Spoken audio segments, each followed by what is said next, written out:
예, 안녕하세요. 오늘도 선생님 걸 함께 해보겠습니다. 삶과 수행은 왜 둘인 것처럼 보이는가? 분별의 바른 이해. 왜 이리도 경전과 현실은 안 맞지?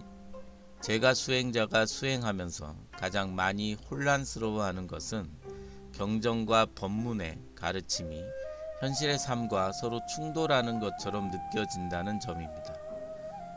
경전에서는 무심해야 한다고 하고 집착하지 말고 분별하지 말라고 합니다. 그러나 현실에서는 올바르게 판단해야 하고 맡은 책임을 다해야 하며 때로는 선택과 결정을 해야 합니다. 그래서 많은 수행자들이 경전대로 살자니 현실과 맞지 않고 현실대로 살자니 수행과 멀어지는 것 같다는 갈등을 겪습니다. 그러나 이러한 경전과 현실 간의 괴리감이 발생하는 까닭은 가르침에 대한 잘못된 이해 방식 때문입니다. 무엇보다 수행자가 먼저 알아야 할 사실은 모든 가르침과 법문은 깨달음 이후의 자리에서 설한 것임을 알아야 합니다. 대부분의 수행자는 깨닫기 이전의 상태입니다. 특히 제가 수행자가 문자 그대로를 일상에 적용하려고 할 때는 이 점 때문에 많은 혼란을 겪을 수밖에 없습니다. 경전은 절대 삶을 버리라고 하지 않습니다. 삶 속에서 자유롭게 살아가도록 이끄는 지혜입니다. 경전은 진리로 안내하는 내비게이션입니다.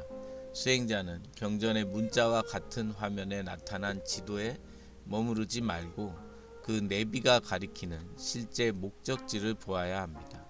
수행자가 가장 많이 하는 착각, 수행자가 가장 많이 빠지는 착각은 분별이 없어져야 수행이 완성된다고 믿는 것입니다. 무심을 생각 없으므로, 무분별을 판단력 없으므로, 공을 아무것도 없는 상태로 내려놓음을 책임을 버리는 것으로 이해하는 경우가 적지 않습니다. 그러나 이것은 선이 말하는 바가 아닙니다. 사람은 살아있는 동안 끊임없이 분별합니다. 위험과 안전을 판단하고 옳고 그름을 살피며 손익을 따지는 일은 삶을 위한 필수적인 분별입니다. 만약 이러한 분별마저 버린다면 사회생활도 가정생활도 수행도 제대로 이어갈 수 없습니다. 육조 해능선사의 불사선악도 선악을 모르라는 뜻이 아니라 선악을 알되 거기에 사로잡히지 말라는 뜻입니다. 그러므로 수행자가 기억해야 할 가장 중요한 원칙은 이것입니다. 깨닫기 전에는 분별을 버리는 것이 아니라 분별에 속지 않는 연습을 하고 깨달은 후에는 분별을 쓰되 분별에 초연하는 것입니다. 여기서 분별에 초연하다는 의미는 인가법을 따르고 온전히 수용한다는 뜻입니다. 선에서 말하는 분별을 끊으라는 뜻, 선에서 경계하는 것은 사실을 아는 분별이 아니라 사실 위에 덧붙여지는 해석과 집착입니다. 괴로움은 대부분 일어난 사실에서 생기는 것이 아니라 사실 위에 덧붙인 자신의 해석과 집착에서 생깁니다. 현대 심리학에서도 사건보다 사건에 대한 해석이 감정을 증폭시킨다고 설명합니다. 이 점은 선도 똑같습니다. 생각과 감정은 인연 따라 일어나는 자연스러운 현상입니다. 문제는 생각이 일어나는 것이 아니라 그 생각을 나라고 철석같이 믿어버리는 일입니다. 우리의 수행이란 이러한 생각과 감정을 나로 여기는 잘못에서 벗어나려고 하는 일입니다. 따라서 수행의 목적은 생각을 없애는 것이 아닙니다. 생각을 없애는 것이 아니라 더 이상 생각에 속지 않는 것입니다. 금강경에 어디에도 머물지 않는 마음으로 살아가기 위한 일입니다. 삶이 곧 수행이며 도량입니다. 출가 수행자는 수행 환경 자체가 수행을 돕습니다. 그러나 제가 수행자는 직장과 가정, 사회생활 속에서 수행해야 합니다. 따라서 경전을 현실에 바르게 적용하는 안목을 갖추는 일은 수행의 성패를 좌우할 만큼 중요합니다. 직장에서는 직장인으로서 책임을 다하고 가정에서는 가족으로서의 역할을 다하며 사회에서는 맡은 의무를 성실히 수행해야 합니다. 이것은 수행의 방해가 아니라 수행 그 자체입니다. 경전은 길을 가리키는 지도이고 삶은 그 길을 직접 걸어가는 현장입니다. 경전에서 자비를 말하면 미운 사람 앞에서 검증되고 무집착을 말하면 손해를 보는 순간 검증되며 평정심을 말하면 칭찬과 비난 속에서 검증됩니다. 삶은 수행의 장애가 아니라 수행의 도량입니다. 맺습니다. 삶은 분별로 이루어져 있습니다. 그래서 제가 수행자는 분별을 버리는 사람이 아니라 분별을 지혜롭게 사용해야 하는 사람입니다. 책임을 끝까지 다하되 결과에는 집착하지 말고 생각은 일어나되 생각에 속지 마십시오. 요지는 이렇습니다. 선으로 삶을 꾸려라는 것입니다. 일상이라는 우리 마음 밖의 삶은 바른 분별을 통해 지혜롭게 꾸미고 마음 안은 언제나 무분별로 평온하게 사는 겁니다. 경전은 길을 가리키는 지도입니다. 삶은 그 길을 직접 걸어가는 현장입니다. 수행은 삶을 떠나는 일이 아니라 삶을 통해 자신의 마음을 비추어 보는 일입니다. 생각은 하늘을 지나가는 구름과 같습니다. 수행은 구름을 없애는 일이 아니라 하늘을 잇지 않는 일입니다. 그러므로 삶을 수행에 억지로 적용하려 하지 마십시오. 우리 삶 자체가 이미 수행입니다. 오늘부로 이 자기 이해의 장을 마감합니다 라고 선생님이 말씀하신 것 같아요. 계속 그 자기 이해 그 부분을 굉장히 많이 강조하셨죠.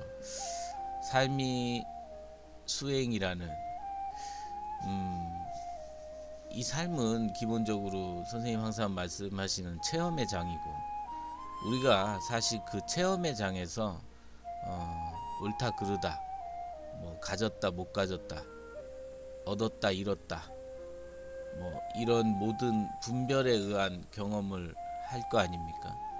그 다행스럽게도 이 삶은 그저 체험의 장이기 때문에 그런 분별의 게임에서 고통과 기쁨을 맛보지만 그래도 결코 우리는 그 훼손되지 않는 그런 어떤 안식처가 항상 존재하고 있다는 것을 경험할 수 있을 거라고 생각합니다.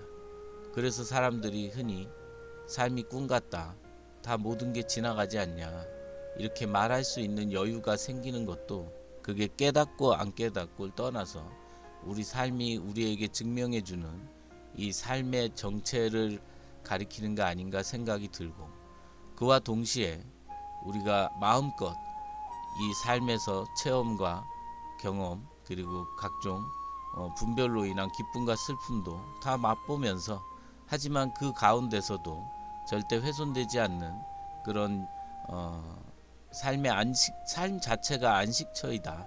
그리고 이건 분명히 게임의 장이고 체험의 장이고 얼마든지 충분히 열심히 연습하고 노력하고 결과도 맛보고 혹은 실패도 맛보고 성공도 맛보는 그런 어떤 삶의 유희의 과정에서 결코 지치거나 절망해서 더 많은 오류를 범할 필요는 없다. 삶은 그때그때 매 순간 우리에게 항상 새로움으로 인식해가는 과정이라고 생각합니다. 지금 선생님이 선으로 삶을 꾸려라라는 이 말씀처럼 우리가 정말 이 봄 바탕에서 우리가 항상 이렇게 살아있고 이렇게 언제든지 새로움이 생명력이 있는 이 상태에서 우리가 어떻게 삶을 꾸려나갈지는 항상 이 선의 마음을 두고 있으면 벗어날래야 벗어날 수 없는 올바른 방향으로 가고 있지 않을까. 문제는 내가 어디 구덩이에 빠졌거나 내가 어디에 깊은 나락에 떨어졌다라고 생각하는 것이 문제지 삶은 항상 우리를 구덩이에 빠뜨린 적도 없고 나락에서 떨어뜨려서 다시 헤어나오지 못하게 한 적도 없습니다. 삶은 온전히 그 햇빛이 정말 모두에게 비추듯이 빗방울이 모두에게 떨어지듯이 삶은 온전히 평화롭게 하나의 차이도 없이 차별도 없이 우리에게 너무나도 자명했음을 그 사실을 입각한다면 쓸데없는 분별로 구덩이를 만들고 절벽을 만들고 높은 곳에서 아래로 떨어지는 또는 아래에서 높은 곳으로 올라간다는 그런 착각 속에서 벗어나서 정말 온전히 마음껏 이 체험의 장을 죽는 날까지 즐기다가 갈 수 있지 않을까 그렇게 생각합니다. 끝으로 선생님이 말씀하신 이 자기 이해, 이 자기 이해 역시도 우리가 이게 진짜 자기 이해입니다. 우리의 삶이 이러하다. 그리고 자신이 아무리 분별을 하고 분별을 하지 않고 간에 그것들과 아무 상관없는 온전히 이 모든 것을 정말 있는 그대로 경험하고 있는 그 자기, 그러한 자기 이해가 수반이 되고 그리고 나서 하루하루의 삶을 갖고 나가는, 선으로 삶을 꾸려나가는 그런 시간이 되기를 바랍니다. 예, 선생님 감사합니다.